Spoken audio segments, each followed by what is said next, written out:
Okay, I'm going to show you how you use a balance. Here's the balance. Here's the on-off switch. Turn it on. And what you do is you don't do anything until it says 0.00. There you go.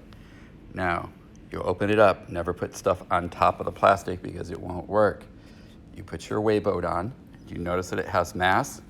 How do we get rid of it? We hit 0. And we wait for it to say 0. Now, if we want to measure out 1.5 grams, take a little bit of this. All right, let's see how close we can get.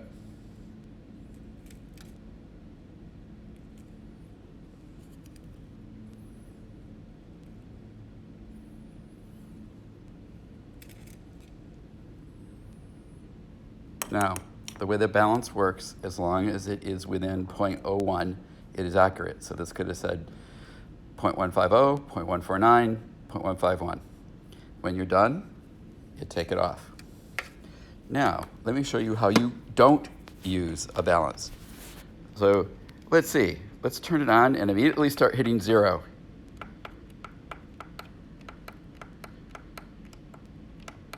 Okay, it worked this time, but usually it doesn't.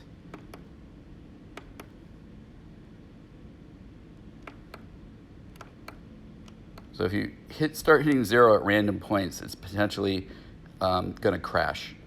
Okay. The other thing you don't do. Okay, we're ready now, right? It's got a 0. There we go. Oh, Dr. Turbush, it's not working. I'm putting mass on and there's nothing happening. Well, guess why? Because you don't actually have it on the weigh pan. There's the weigh pan. Okay. So in order to get mass, you have to put it on the weigh pan. Okay, so let's take a look at this balance. Turn it on.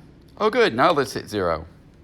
Oh, so some of the balances, if you hit 0 too early, they just say the number 1, and no matter what you do, nothing will work from now on, unless you turn it off, you turn it back on, and you wait for it to say 0.00. There you go. Now you're ready to go.